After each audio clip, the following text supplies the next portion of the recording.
Her laughter echoed before the words did. I wasn't supposed to hear it. I wasn't supposed to be logged into her iPad, but I was.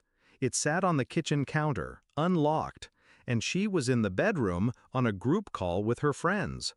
"He's not ugly," she said, pausing just long enough for venom to soak through. "He's just forgettable."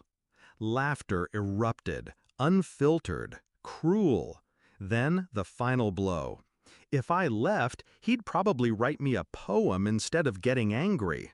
Roaring amusement. Like I was fiction, like I was already gone.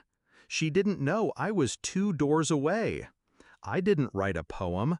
I just opened notes and began drafting a goodbye she'd never forget. I'd always been quiet, thoughtful. She called it gentle, back when she needed someone different from the men who had bruised her. I listened more than I spoke, remembered small things, let her win arguments that didn't matter. But over time, gentleness became background noise to her, predictability mistaken for weakness. Her barbs had grown sharper in public. I ignored them at first. A joke here, a dig there. Oh, he's still using that ancient phone? He reads real books, like a grandpa. I laughed along, until the laughter started to feel pointed, until the man she'd once called my calm became her favorite passive punchline. But that night, in that group call, she wasn't joking. She was honest, and that made everything clearer. I didn't confront her. What was there to argue? She'd already made her case, publicly, gleefully. So instead, I listened, observed, watched how she paused before coming home, how she smiled more at her phone than she ever did at me, how her girls' nights stretched past midnight with no scent of alcohol or trace of lipstick on her glass. I started tracking it all, not because I wanted to catch her, but because I wanted to know the truth before I left. I cataloged her locations, mirrored her phone, cross-checked timestamps with security cam footage from our porch. Her forgettable husband remembered everything. And it was all there. The other man, the hotel receipts, the private messaging accounts, the whispers between her and her best friend, how she was easing me out. She was rewriting history in real time, and I let her, because endings, to be effective, must be earned. The night I chose to reveal it wasn't random. Her birthday. I planned everything. Rented out a small art gallery. Minimalist, white walls, black floors, quiet acoustics. She walked in beaming, friends trailing behind her like perfume, expecting champagne, balloons, applause.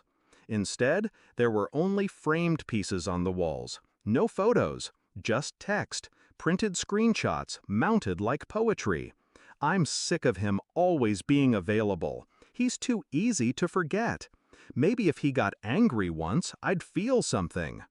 Each friend froze, eyes darting between glass and betrayal. She stared, mouth half open, like her body had been unplugged. I stepped into the center of the gallery, still silent, still calm. "You were right," I said, finally.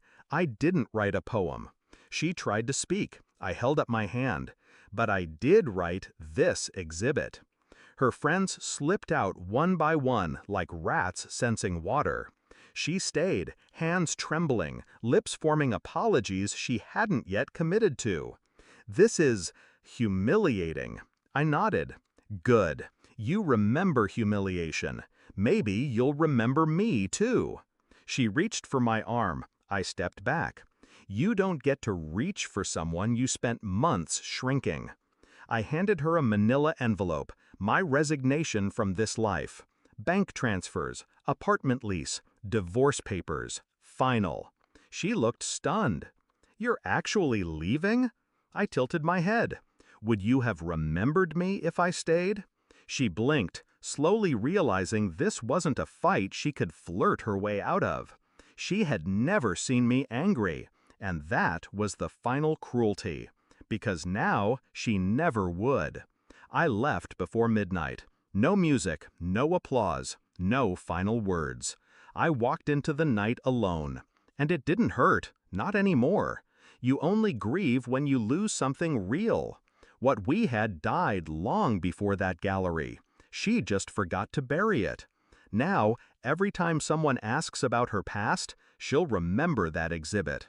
Those walls, the silence, the man she called forgettable, who ended her chapter without ever raising his voice. If I was forgettable, then why does she still flinch at the mention of my name?